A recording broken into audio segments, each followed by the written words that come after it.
когда год заканчивается или месяц заканчивается, мы всегда чего-то ожидаем.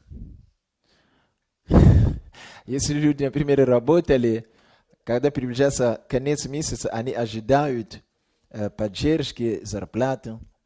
Вот. Если кто-то что-то делал, когда время окончания приходит, мы всегда ожидаем. Мы ожидаем чего-то. Или прибыли. Или мы садимся, чтобы сделать резюме или ревизию всего, что мы делали, анализировать и делать выводы. К чему мы пришли. Что мы смогли сделать, что мы не смогли сделать. Где надо было что-то по-другому сделать. Где-то мы можем уже сожалеть, говоря, мы не можем вернуть время обратно. А если была бы возможность, я вообще по-другому поступал. Это жизнь. Это жизнь.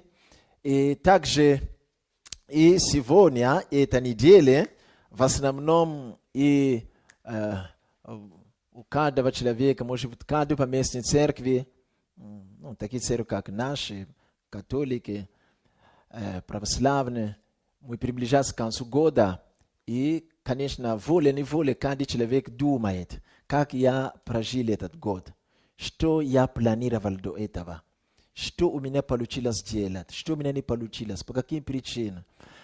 Где-то мы сильно расстраиваемся, где-то и со слезами расстраиваемся, где-то радуемся, потому что у нас получилось что-то, или получилось даже больше, или лучше, чем мы ожидали.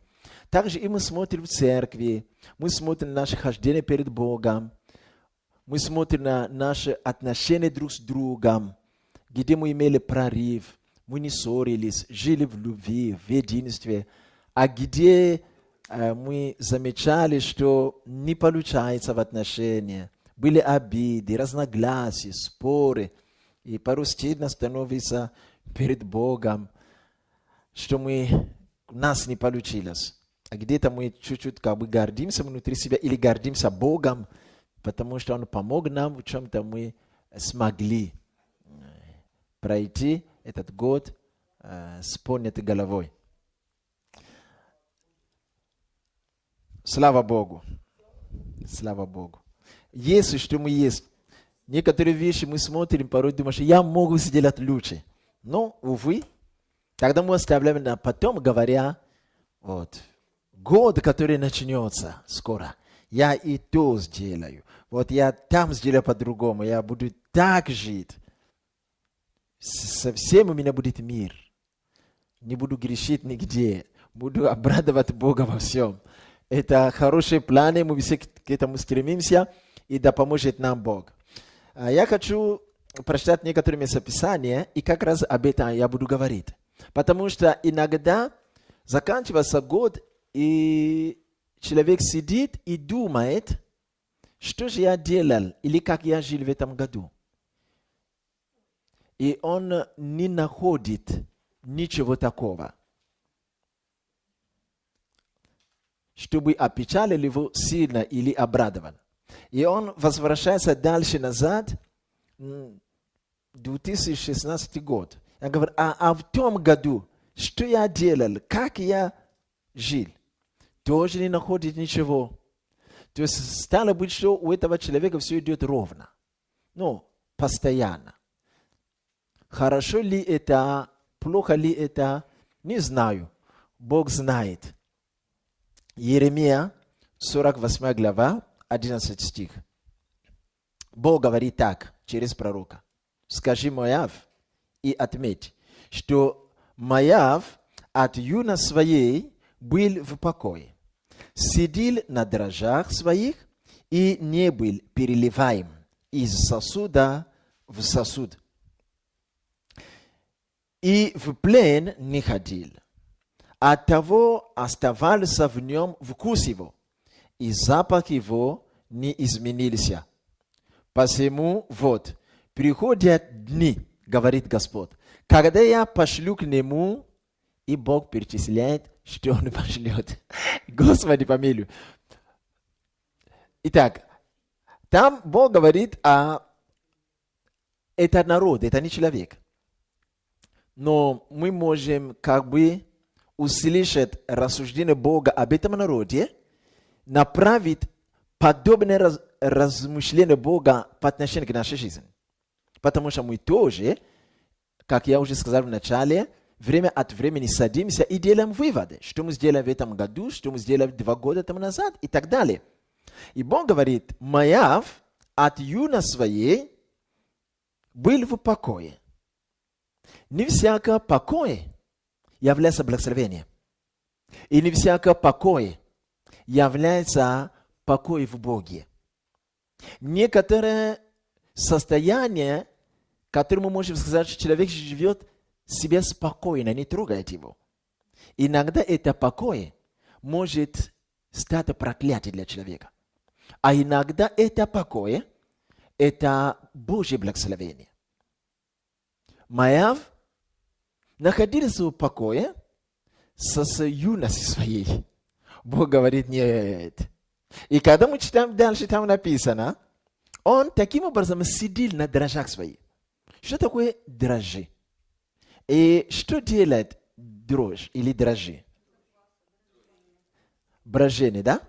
Так что с юности он жил в постоянстве. Его жизнь была очень постоянной. И вот это состояние, Господь говорит, там оказывается, он сидит, ну это образно, Бог всегда образно говорит, сидит на дрожжах своих. То есть было в его жизни что? Брожение. Все начало становиться кислым. Все начало как бы пахнуть уже плохо.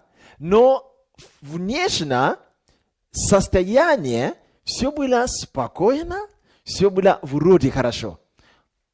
Он сидел на дрожжах своих и не был переливаем с одного сосуда в другой. Как можно перелить или переливать народ с одного сосуда на другой? Скорее всего, речь идет о состоянии. Он не был переливаем с одного состояния на другой. То есть у него состояние было спокойно, постоянство. Не было тревоги, не было ничего такого. И у него не менялось состояние. Не было ни горячего, ни холодно. Не было ни печали, ни праздники. Все ровно и все постоянно. Кто-то сказал бы, это благословение, мне бы так, чтобы я жил себе спокойно, чтобы меня никто не трогал. Все ровно, все постоянно. Когда учился, или мы могли учиться где-то, ну, или те, которые учились, я знаю, что все учились.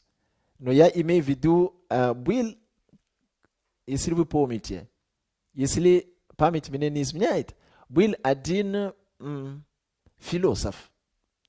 Его звали Кант. И когда те, которые знали его, рассказывали не об его работе, трудах, а об его стиле жизни.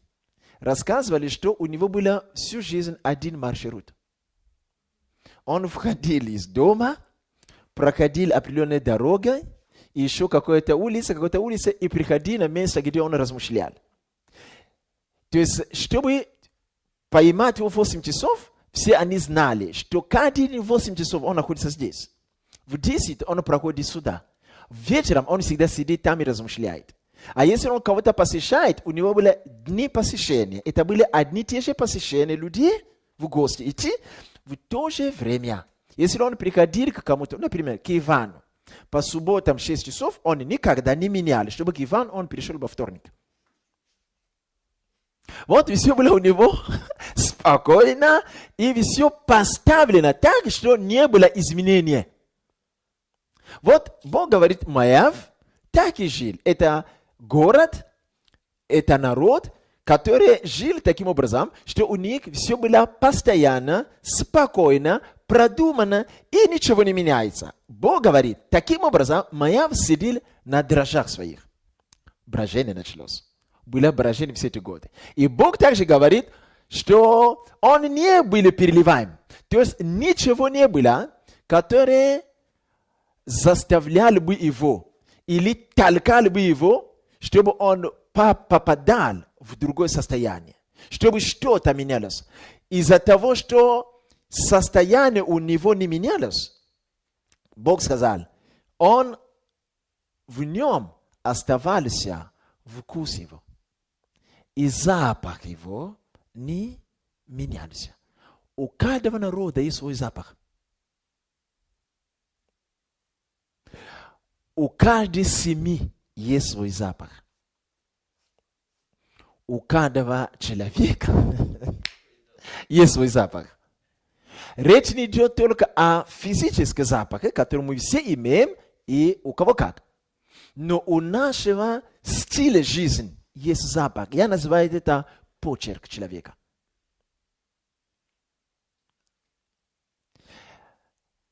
У нашего духа, у каждого духа есть свой запах.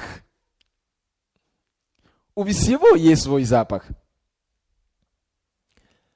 И даже говорят, что у неодушевленных вещей тоже есть запах. Оказывается, что даже у таких вещей, как телефон, микрофон, тоже есть запах. То есть человек в духе, если Бог откроет ему пути словознания через запах, он понюхает этот телефон, и понюхает твой телефон, он отличит, этот телефон кому относится, или кому принадлежит. То есть у вещей есть свой запах, у человека есть свой запах. Бог говорит, моя не были переливаем, поэтому он сидел на дрожжах, запах не менялся. У этого народа запах не менялся. Теперь опять это вопрос. Плохо ли или хорошо ли, мы не знаем, Бог знает. Но я начал видеть в Писании, что Бог не любит, когда люди или кто-то остается в покое. Есть мир Божий и Божий покой. Когда человек не ссорится, когда человек уважительно относится к людям, когда человек, он живет в шаломе Божьем, покое Божий. Это одно. Но есть такой покой, как апатия или инертность в жизни. То есть идет с работы на работу, по воскресенью в церкви, и ничего не меняется. Он не стремится к Божьим высотам, он не мечтает о дарах, он не ищет служение, он не начинает молиться так. В этой неделе я молился 5 минут, в следующей неделе я буду молиться 10 минут. Нет, все ровно, все точно, все постоянно. Вот такой покой не нравится Богу. Почему? Потому что дрожжи появляются, дрожжи. Потому что вкус человека, запах его не меняется. Бог говорит, у этого народа запах его не изменился, и вкус его оставался тем же. Каждый раз, когда мы попадаем с одного состояния в другое состояние, мы меняем вкус. Каждый раз, когда мы попадаем с состояния печали в состояние праздника, что-то меняется у нас и в нас. Вы не замечаете, что когда человек в печали, может быть, целый месяц были в печали. Но когда ты находишься рядом с ним, или вы общаетесь, что-то ты чувствуешь, которое порой словами не объяснишь.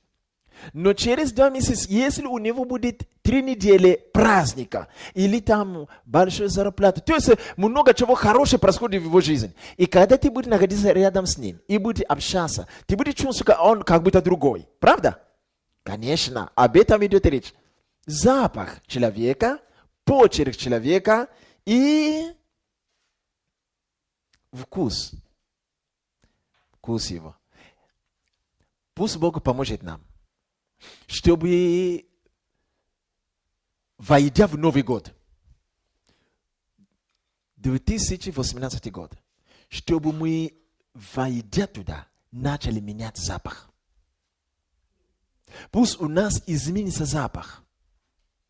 Пусть у нас изменится вкус. Когда нас будут пробовать, обнаружить, что мы изменили вкус. Когда нас в духе будут нюхать, обнаружат, что у нас другой запах. Да, есть благоухание Христов. Но даже сама благоухание Христов, это выражение такое. Внутри этого благоухания есть разный грань запаха. Значит, что белый свет, она по диапазону называется белый свет. Но если в определенной лаборатории, я не силен в этом, они будут как бы преломлять это белый свет, так оказывается, внутри белого света, там очень много многогранности света. Там и зеленый бывает, и коричневый, и белый, и желтый, и фиолетовый. Но вообще, если просто обычным взором воспринять это общее название, белый свет. Но когда мы понесем это белый свет именно в лаборатории, преломляя через разные грани, начинают обнаруживать, что белый свет это не один свет, там много чего, совокупе. Точно так же благоухание Христа. Кто-то мог сказать, но у меня есть благоухание Христовое, зачем мне что-то менять? Грань должна меняться. В этом году ты проявлял один грань. Может быть, это был зеленый свет. Пусть Бог поможет тебе, то в грядущий год ты начал проявлять другую грань. Может быть, какой цвет вы хотите? Золотистый. Золотистый, да? Фиолетовый, да?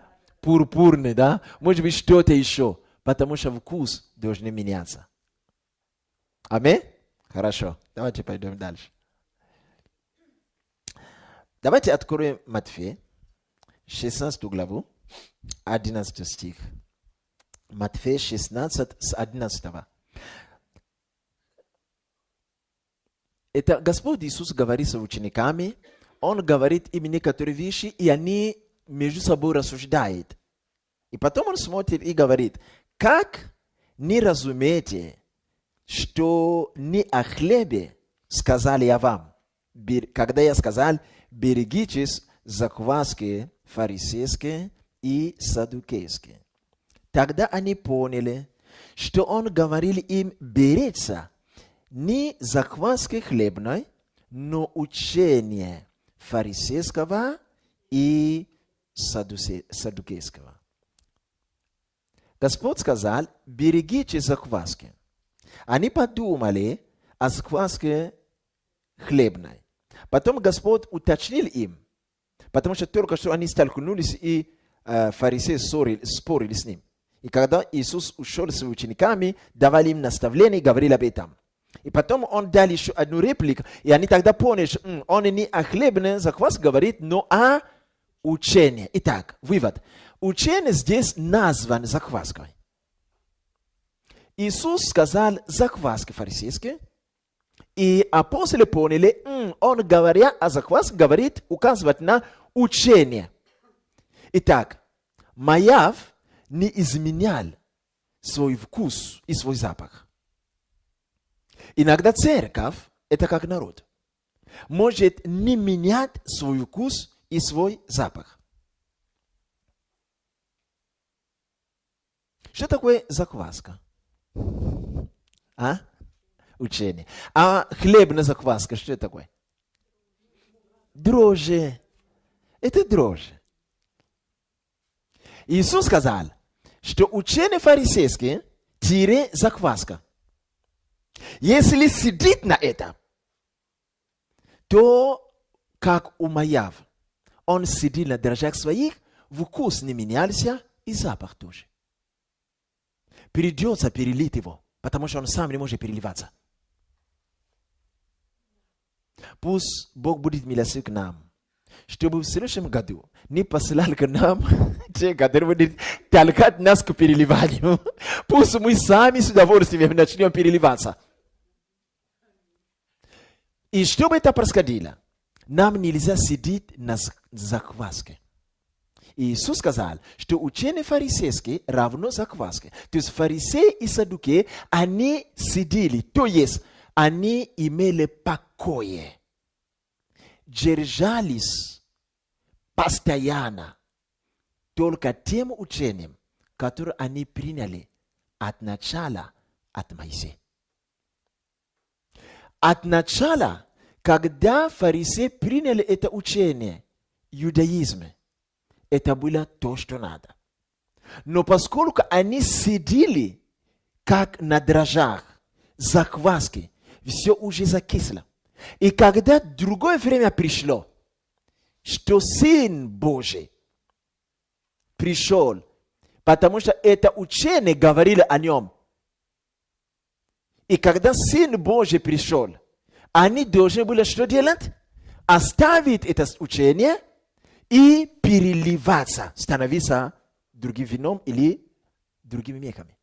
Но из-за того, что они это не сделали, Иисус сказал, что это учение стало закваской.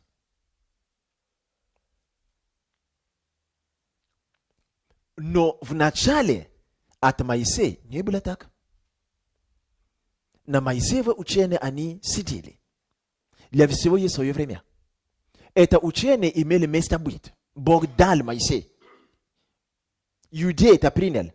Но это учение было рассчитано на определенное время. Поэтому Иисус сказал, исследуйте Писание, потому что это Писание на самом деле указывает на меня. Если тот, кого указывает письмо, приходит, письмо опять нужен будет?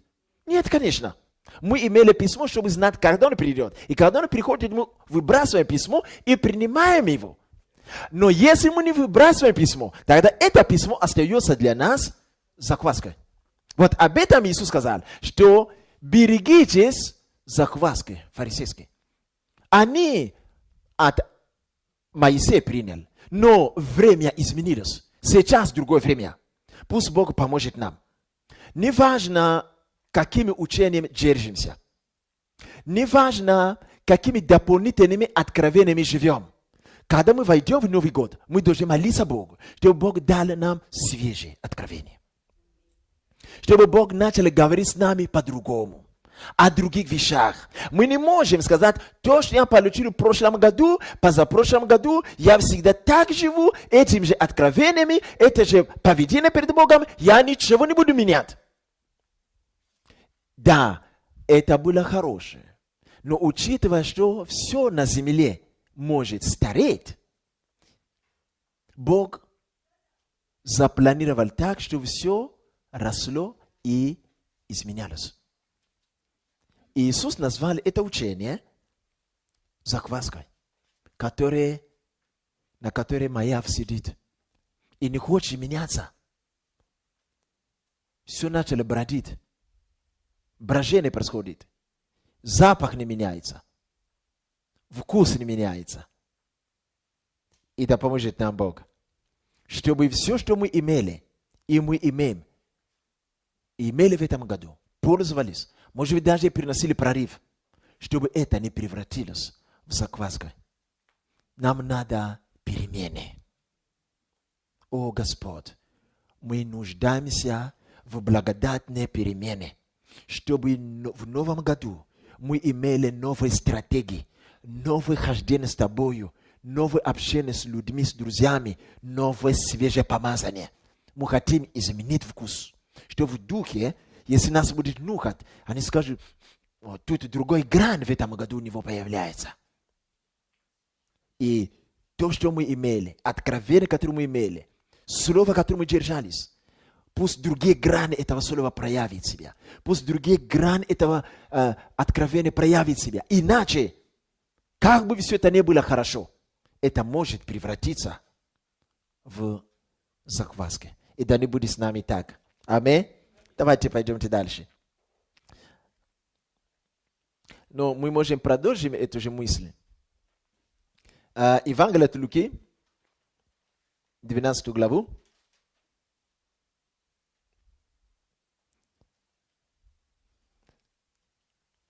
С 1 стиха. Между тем, когда собрались тысячи народа, так что теснили друг друга, Иисус начал говорить сперва ученикам своим так: берегитесь закваски фарисейской, которая есть лицемерие.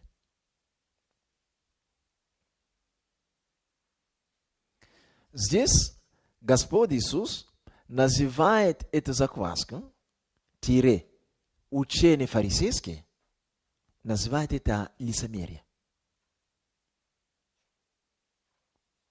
Если Бог или обстоятельства ведут нас к изменениям, если мы не поддаемся изменению, стараемся сохранять все, как есть и как было до скончания века, нам придется где-то лицемерить. Что такое лицемерие? Лицемерие проявляется по-разному. Один из видов проявления лицемерия – это когда человек говорит, но сам не делает. Иисус сказал ученикам однажды: то, что они вам говорят, делайте, но не поступайте, как они сами поступают.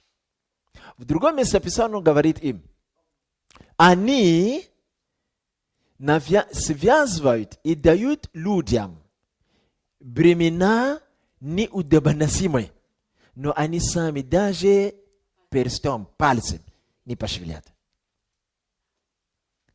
То есть одна из граней проявления лицемерия – это вынуждать даже давить на других, чтобы они точно так жили. В то же время сам держаться особо далеко от всего этого. Это одно из проявлений лицемерия. Итак, если мы держимся каким-то учением, какими-то откровениями, какой-то способ жизни, и Бог ведет нас к изменению, обстоятельства ведут нас к изменению, церковь бросает нам вызов, ведет нас к изменению, и мы не хотим изменяться, сохраняем свой запах, сидим на своих дрожжах, нам скоро придется лицемерить. Поэтому саддукеи и фарисеи, им пришлось лицемерить.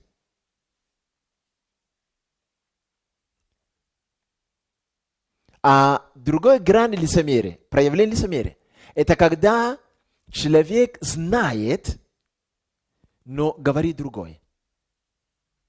Ну, например, они пришли к Иисусу, к Господу, и спросили: какой власти ты делаешь то или другое? Кто дал тебе власть? Бог ли или кто? И он обратно спросил их: как вы думаете, крещение Иоаннова, Иоанн Креститель, от кого это было? От людей, от отцов или от Бога? Они посмотрели, сказали: если мы скажем от Бога, скажет: а что тогда вы не поверили ему? А если мы скажем от людей, то народ побьет нас камнями, потому что народ верил, что он от Бога пришел, поэтому крестил. И что они сказали? Мы не знали, видите? То есть они знали, но говорят другое. Если мы не будем менять свой вкус, свой запах, даже грань откровения или хождения с Богом, скоро нам придется лицемерить. Потому что мы будем знать вещи, но когда нас спросят, чтобы не нажить себе проблемы, мы захотим ответить по-другому. Если мы скажем, что так, побьют нас камнями. Если мы скажем, что так, он поругает нас. Поэтому лучше мы скажем по-другому. Они вроде никого не обидели, но Иисус тут же назвал их лицемерами. Хорошо. Давайте мы еще прочтем одно местописание.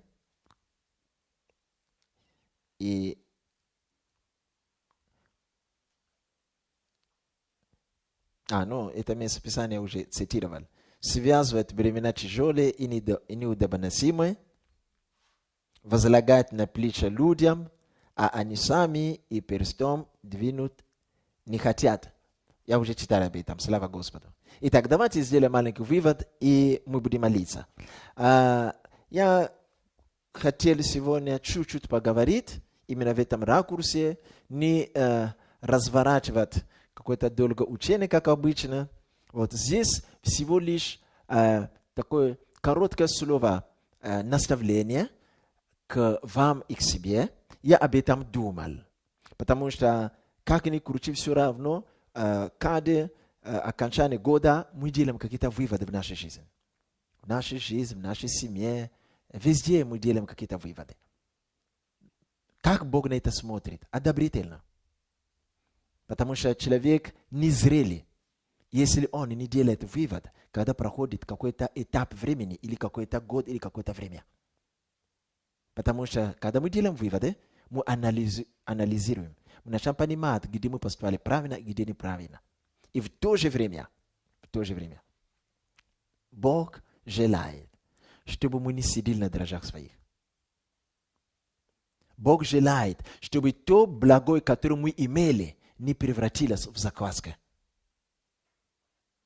Бог желает, чтобы мы менялись, чтобы мы приходили с одного состояния в другое, чтобы наша вера менялась, чтобы мы шли от веры к вере, чтобы наша сила в нас менялась, чтобы мы шли от одной силы к другой, от одного проявления, грани проявления силы на другую грань проявления силы. Откровение, познание, от познания к познанию, от откровения к откровению, от славы к славе. Итак, мы должны идти по нарастающей, развиваться и раскрываться и здесь, и там. Пусть Бог даст нам мудрость, чтобы в грядущий год каждый из нас мог видеть, в чем он еще не проявил себя. Мы не можем проявлять себя только в одном тоже. В человеке есть больше ресурсов, чем мы думаем.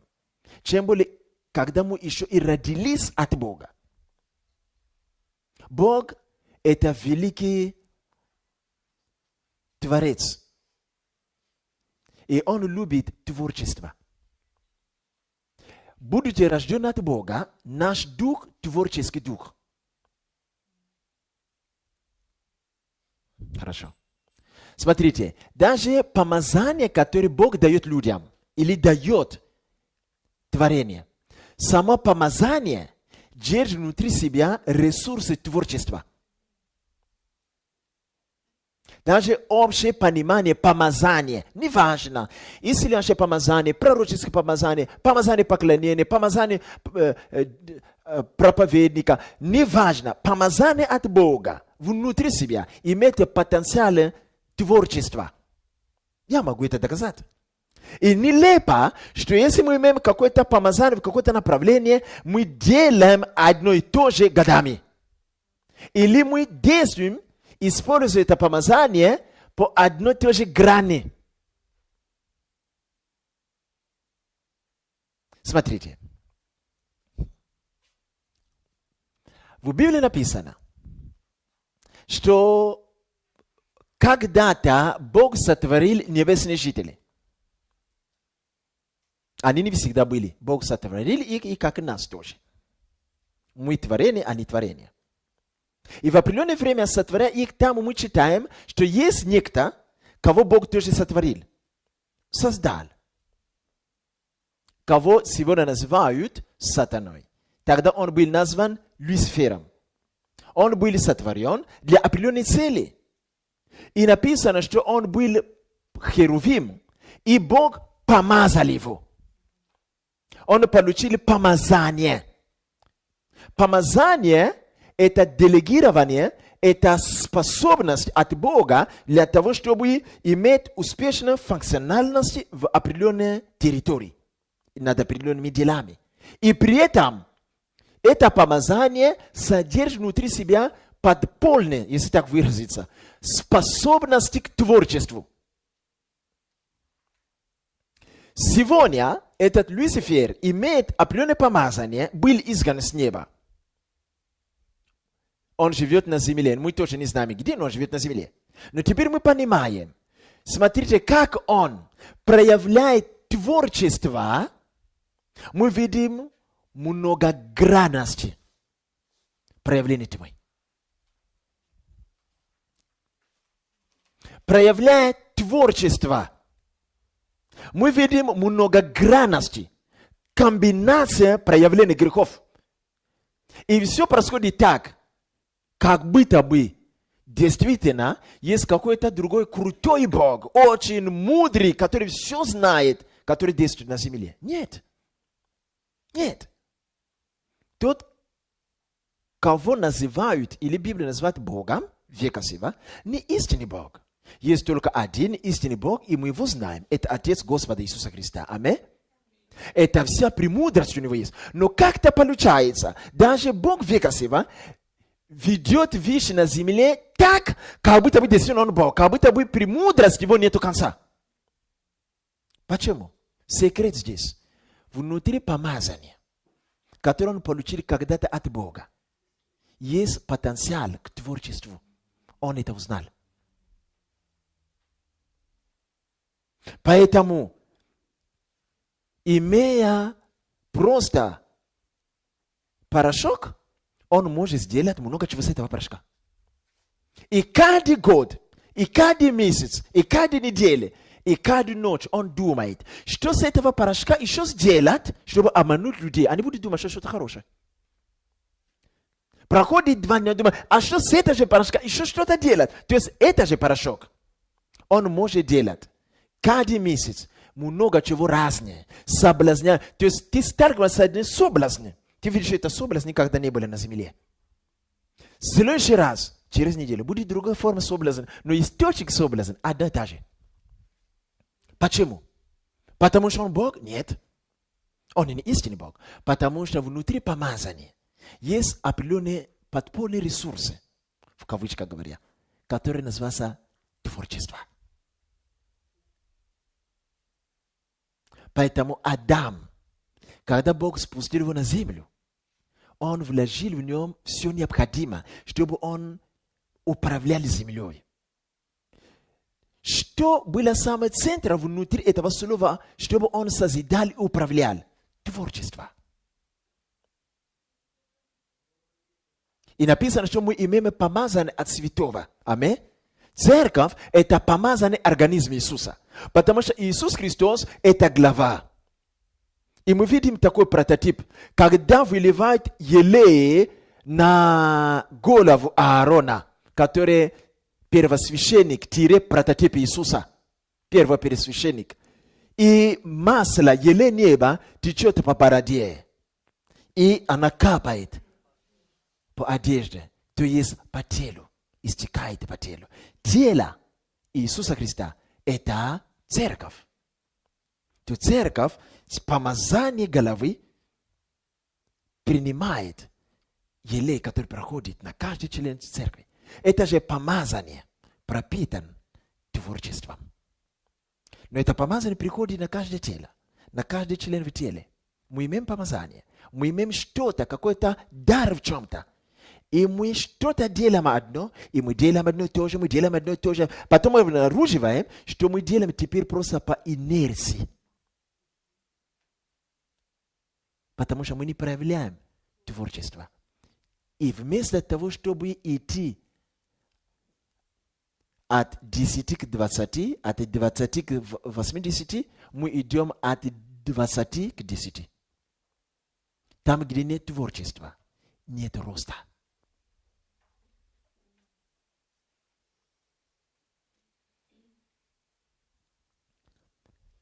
Тем же путем, который Бог помазал Херувим се, тем же путем Бог помазывает свою церковь. Те же творческие потенциалы, которые были сопряжены с этим помазанием, что он, находясь в саду Божьем, мог осенять и вести поклонение. Точно так же. Это помазание приходит на церковь, что церковь может вести поклонение и при этом, проявляя творчество, высвобождать разные грани поклонения Богу. То же помазание приходит на человека, например, в служение исцеления освобождения. Внутри этого помазания есть потенциал для творчества. Чтобы проявлять это помазание, можно менять ходы, менять пути и менять формы.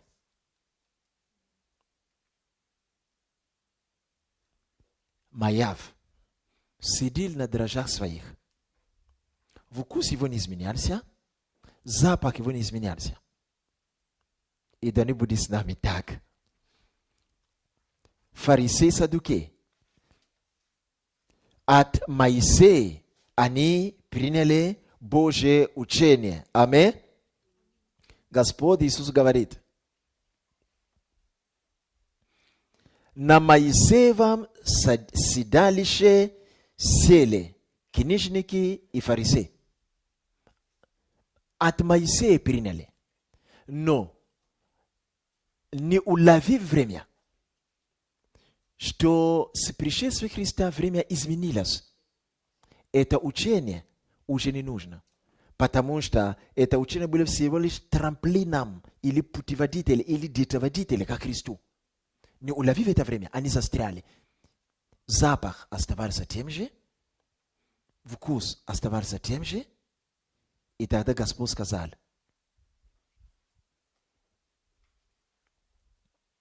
то, что было сказано когда-то, маяв. Смотрите, приходят дни, говорит Господь, когда я пошлю к нему переливателя,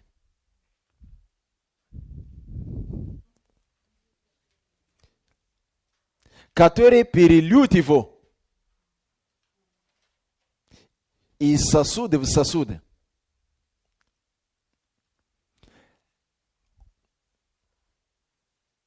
Один муж Божий говорит,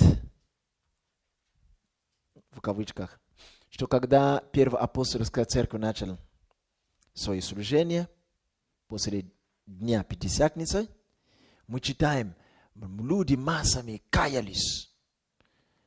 Люди продавали имения, приносили деньги, полагали к ногам апостолов.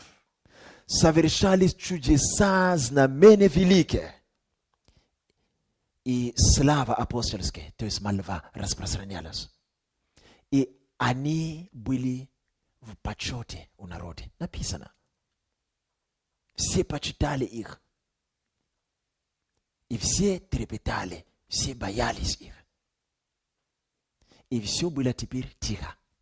Там были исцеления, там были учения апостольские, там было хлебопреломление, там было 4 вещи, там 50, было постоянно. Бог посмотрел, сказал, все очень хорошее. Но это не то. Все очень хорошо. Люди исцеляются, деньги приносят там тачками в церкви. Все вроде хорошо. И все прославляли их. И молва хорошая распространялась. Они были в почете у народа, и все тряслись, боялись их, потому что видели мощь Божью, которая появляется через них. Бог посмотрел и сказал, нет, все хорошо, но плохо. И он допустил переливатель. Конечно, в Библии так и написано. Но некоторые мудрые мужи Божьи так и говорят. Потому и началось сильное гонение. Чтобы от хорошего прийти к чему? Кто-то сказал к плохому. Чтобы от хорошего прийти к лучшему. В этом году было хорошо. В следующем году будет лучше. Лучше еще впереди. Аминь. Но для этого надо менять вкус. И как ты можешь менять вкус? Ты не можешь сказать просто осознанным образом, теперь я начну просто фантазировать, делать все по-другому. Нет. Надо молиться. Чтобы мы начали подходить ко всему, что мы делаем. К молитвам, приход в церкви, пожертвование, хлебопреломление, проповедь, учение, молиться больных, посещение. Чтобы все, мы начали молиться, чтобы Господь показал нам еще другие грани, творческие грани, которые еще есть, чтобы всегда не только так делать. Например, если, когда ты приходил на молитву на собрание, ты молился только последнюю молитву к концу. Начали молиться в начале. А если ты приходил, ты вообще не молился громко. Я не говорю, что ты не молился. Потому что молиться вместе, не обязательно все должны кричать. Иногда человек может ходить туда-сюда или сидит. Он молится, да и аминь. Молиться не всегда громкости. Но если ты молишься в сердце, по средам, начни молиться, иногда веди какую-то молитву громко. А если Vitecheni goda. Maliansa na slujenie. Ti malisa atnachal do kansa gromka. No pus selushiraz. Khachabu Paul chisa pabud na kalene i malis shopatam. Tese vavsiom yes pirimiene. Hallelujah. Yes li ranch ti malisa inimi zikami. Baba baba baba baba baba baba baba baba baba da iame. Bog staboyo patamusha predictova na dukam svitim. No. Vetam gadu skash gaspod. Dai mine isho drugie gran malit vdukie. Pus Господь напомнит тебе, ты приходишь от баба-баба-баба-баба, а потом рабо-шата-раба-бака прокотосот. То, что ты не молились раньше.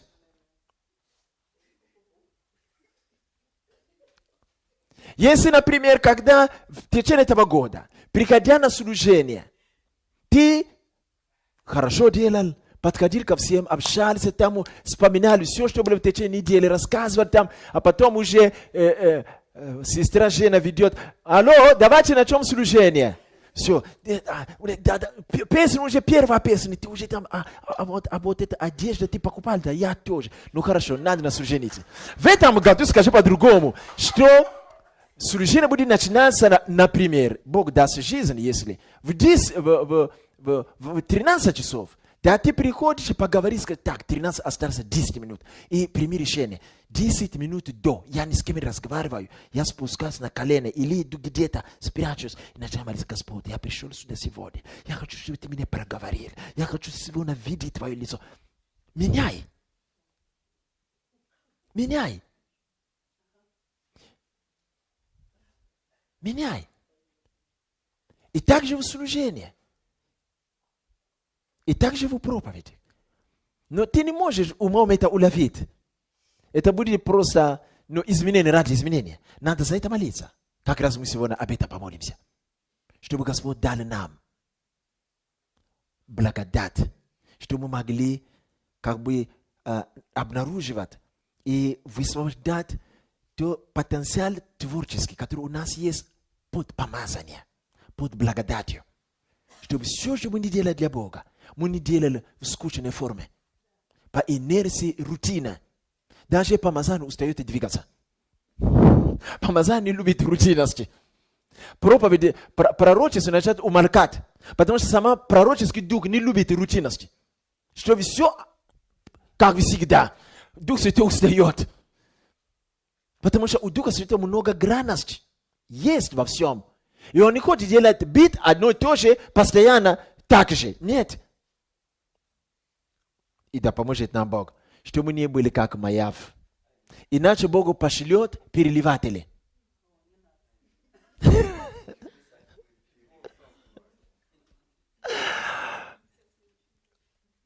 И апостолы пребывали преломление хлеба, общение, учение апостольские и в чем-то еще. И в молитвах. И они пребывали в этом постоянно. Там они прошли 17 лет. Не 10. Наверное, 3-4. Бог посмотрит, нет, слишком долго вы находитесь в этом. Все вроде очень хорошо. Чудеса творится постоянно. Бог говорит, нет, это хорошо, но мне нужно лучше. И пришло гонение. Кого-то убили. За переливание иногда кровь. Они рассеялись. Внешне все выглядит, как будто бы это потеря.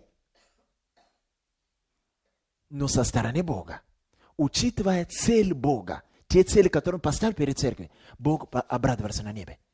Конечно, не за убиение, не за смерть, нет, но за то, что они рассеялись. Потому что дальше мы читаем, что рассеявшиеся, они начинали проповедовать где? Только в Иерусалиме? Нет, везде, куда бы они шли. И язычники, которые Бог планировал, начали местами, в разных городах, каяться.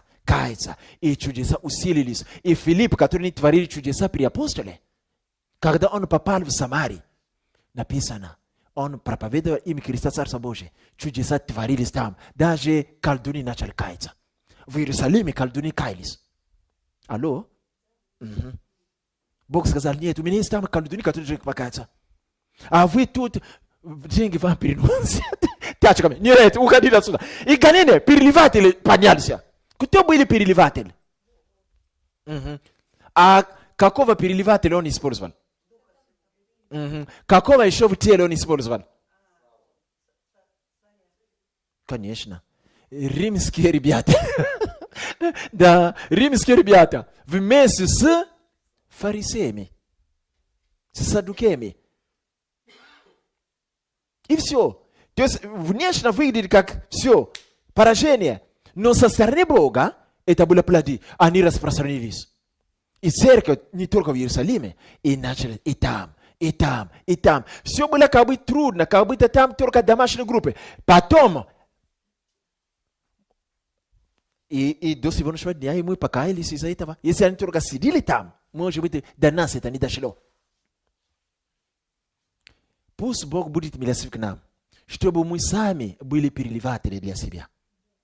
Чтобы Бог не посылал к нам жесткие переливатели, которые будут мучить нас, чтобы переливаться.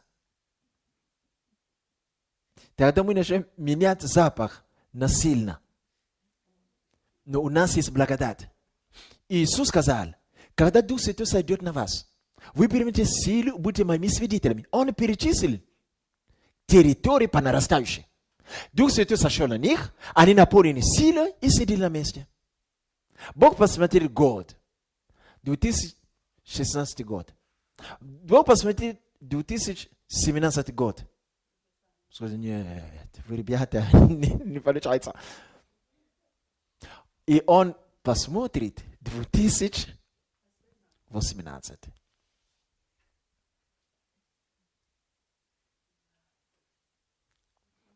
Да, сестра Лена? И он посмотрит 2018 год.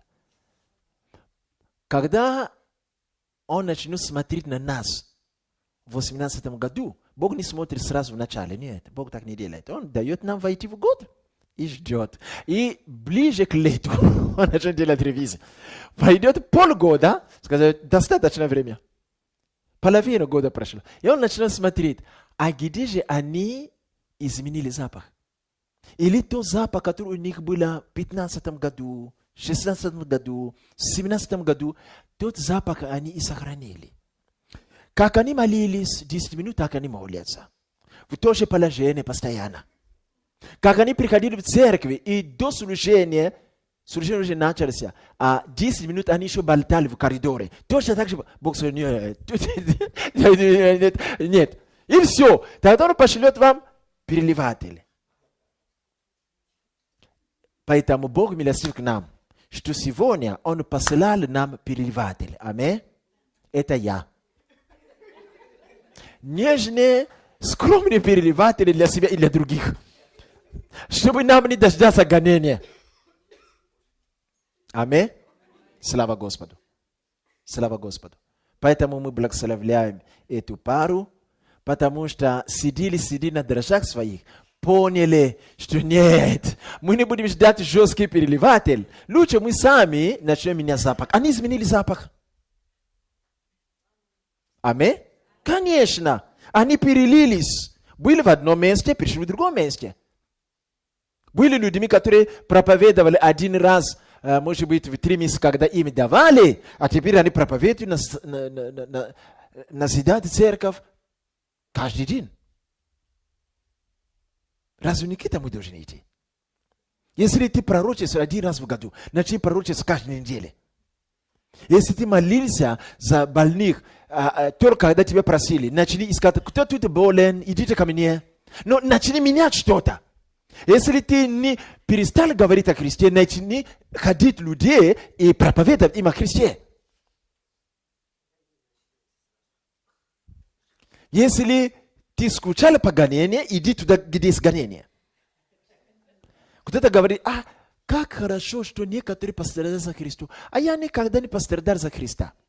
Хорошо, давай я тебе покажу, куда тебе идти. Что там делать? Пострадать за Христа. Почему? Потому что написано, те, которые пострадали за Христа и убиены за Христа, у них есть дополнительные награды. Где? No na земле. Никто осознанно не хочет пострадать за Христа.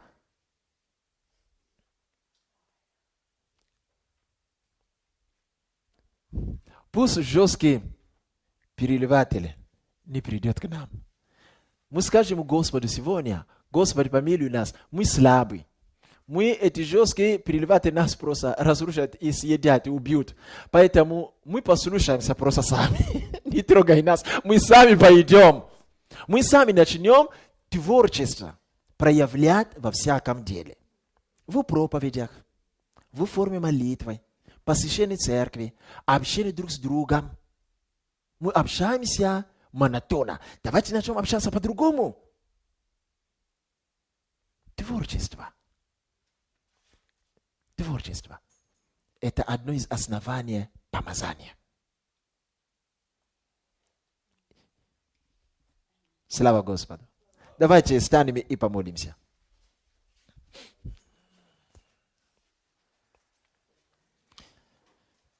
В Исаии написано: однажды, когда, в кавычках, Бог века сего, я не люблю вот так назвать. Потому что слово Бог для меня относится только к одной личности. Ну хорошо, допустимо. В кавычках Бог века сего, войдет Бог, бросит его в его могилу, в то место, в преисподнее, глубже. Там написано: и все, которые будут рассматривать его, они скажут: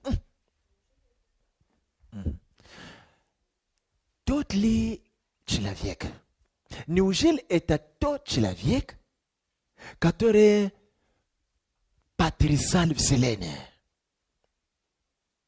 разрушал города, пленных своих не отпускал домой? Неужели это тот человек? Эта речь будет идти о дьяволе. Тут есть вопрос. Почему весь мир, почему все люди, которые увидят его там, все в ужасе? Но вы уже от меня это услышали, вы уже не придете. Но большинство людей, живущих на земле, когда увидят сатана именно в том месте, куда Бог бросит его, все до единого, даже маленькие посмотрят, говорят: тот ли человек, который колебал вселенную, умножал грехи так, что не было покоя на земле, где были миллиарды людей. Он такой маленький, как у него получилось? Творчество. Он уразумел, что есть творчество внутри помазания. Мало помазания он имел. На некоторых из нас есть больше помазания, чем у дьявола. На церковь есть больше помазания, чем у сатаны.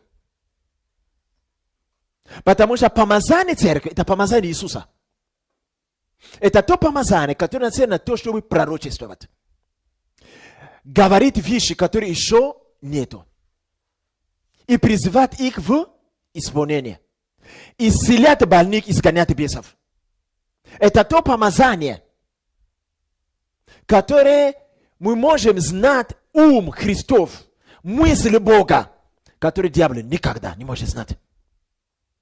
То есть помазание церкви выше помазание сатаны. Но почему-то у него получается оккупировать вселенную, но церковь не может. Секрет здесь, что он уразумел, что под это помазание есть нечто, которое называется творчество.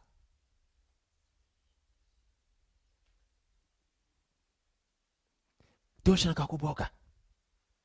С одной силой он мог... С этой же силой он делает то, творит. Одна сила.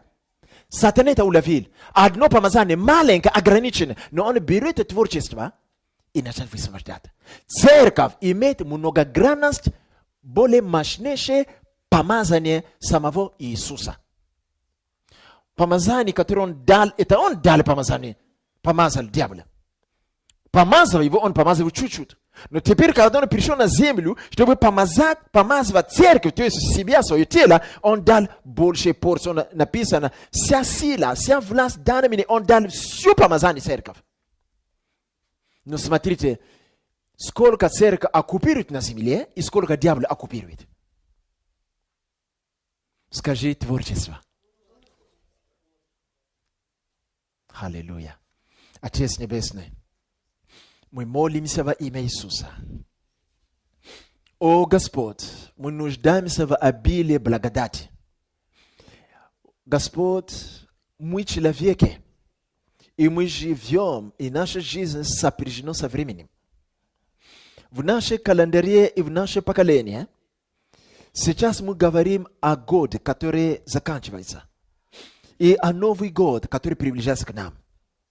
Мы хотим, чтобы Ты дал нам новый свежий благодать, чтобы войти в Новый год со свежей благодатью.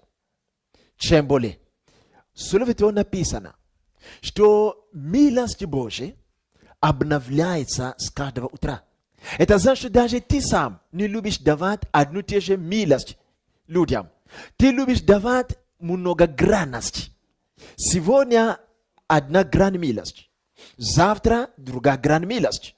О Господь, мы молимся сегодня во имя Иисуса для церкви Дом Божий, для каждой церкви Иисуса Христа в этом городе, для каждой церкви Иисуса Христа в этой стране. Мы молимся за каждого дитя Божьего, рожденного свыше. И те, которые будут смотреть на нас через интернет, которые будут слышать это слово.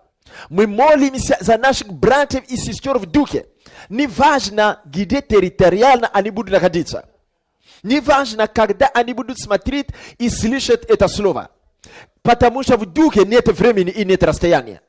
Поэтому мы, как одно во Христе, мы молимся о свежести благодати. Чтобы Ты дал нам свежая благодать, новая грань благодати Иисуса Христа. Чтобы мы вошли в Новый год с новой грани благодати.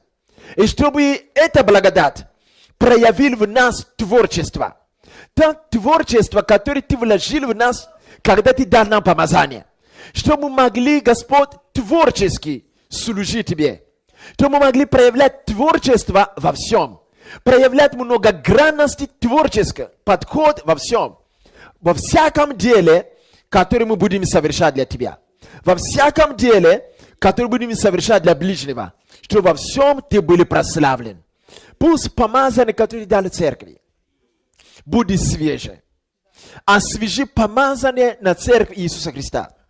Освежи помазание на тело, которым мы являемся. О Бог, мы молимся во имя Иисуса. О Господь, мы имели много, Господь, конфронтация в этом году. Мы имели много, Господь, слезы в этом году. О Бог, мы просим, освежи благодать над нами. Господь, мы имели высоты, которые мы не могли собрать. Мы ставили планы и не могли достигнуть этого. О Господь, мы просим, чтобы Ты обновили милость над нами. Мы просим, чтобы Ты обновили благодать Иисуса Христа над нашим духом. Чтобы, войдя в Новый год, мы вошли туда новыми. Что мы вошли туда новыми. Что мы вошли туда новыми. И подними, Господь, творчество в нас. Чтобы все, что мы делали, мы могли менять подходы. Мы могли менять пути. Мы могли менять, Господь, во имя Иисуса. О, мы просим Тебя, Отец Небесный. Пусть всякий, кто был слаб в этом году, в следующем году он будет силен.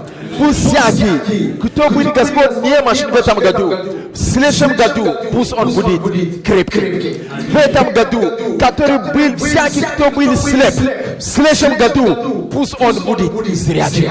Господь, в этом году всякий, кто был глухим, Господь, войдя в Новый год, пусть он будет слышащим. В этом году, о Бог, кто имел каменное сердце, войдя в Новый год, пусть его сердце станет плотным. В этом году, о Бог, мы просим Тебя, кто имел много поражений, войдя в Новый год, пусть он будет иметь много побед. Мы просим Тебя во имя Иисуса. О Господь, я не смогу фантазировать. Я привык думать так, я привык жить так, я привык поступать так. Но я не хочу быть как Маяв. Я хочу изменить свой вкус, я хочу изменить свой запах. Но умом я не смогу это делать. Мне нужно откровение, чтобы ты начал вести меня к этому. Молись об этом. Молись, проси эти откровения.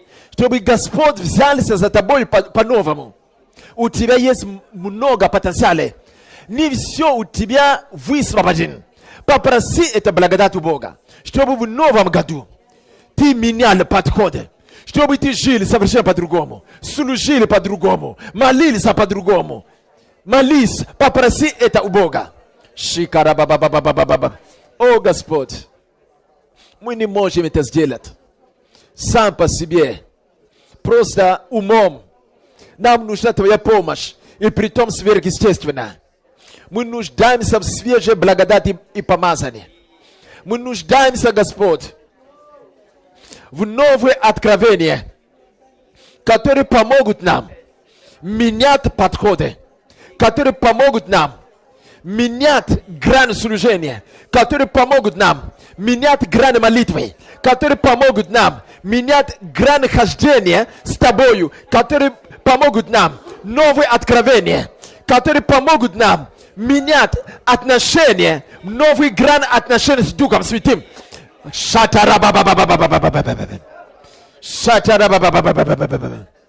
Господь, нам нужна благодать. Господь, свежая благодать, которая даст нам способность в Духе, чтобы менять, Господь, менять стратегии, менять подходы всему. Чтобы от хорошего мы перешли к лучшему. Чтобы от хорошего мы пришли к лучшему. Чтобы от хорошего мы двигались к лучшему. Во имя Иисуса мы молимся. Молитесь в Духе. Молитесь в Духе. Молись Духом. Проси у Господа благодать, чтобы твои молитвы изменились. Пусть Бог даст нам новые иные языки. Новые песни на иных языках. Молясь, поя в Духе. Пусть новые песни, новые ходатайства иными языками придут. Пусть новые наречия придут. Даже наречия ангельские. Даже наречия других национальностей на земле. Пусть японский язык кому-то придет для свидетельства. Пусть индийский язык кому-то придет для свидетельства. Пусть арабский язык кому-то придет для славы Христа. Молись, чтобы новое пришло. Новые языки, новые ходатайства. Новые песни. Молись за себя. Молись за себя и за церковь. Благословляй каждую поместную церковь в Ростове. В Ростовской области, по всей России. Потому что мы все дети Божьи, и мы нуждаемся во всем этом.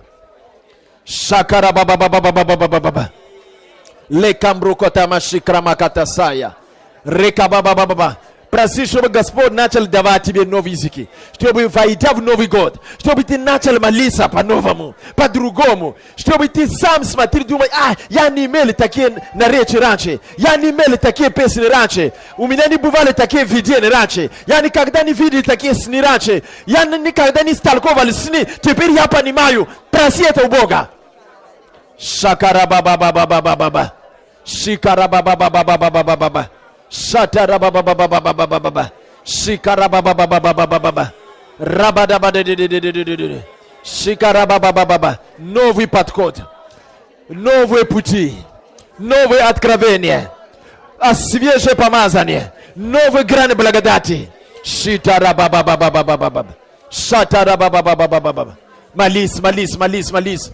Если Богу угодно, что мы будем менять какие-то часы или время служения, мы будем это менять. Если Богу угодно, если мы будем менять дни, другие дни будем собираться, будем это делать. Но мы это должны принять в Духе. Молись за это. Шикарабабабабаба. Ребабабабабабабаба. Мы отрекаемся всякой духовной апатии во имя Иисуса. Мы отрекаемся от всякого рода духовной рутины во имя Иисуса. Мы отрекаемся во имя Иисуса Христа. Там, где мы укоренились на дрожжах, где мы сидели постоянно, мы уходим от дрожжей. Мы уходим от закваски во имя Иисуса. Шикарабабаба. Молись за себя.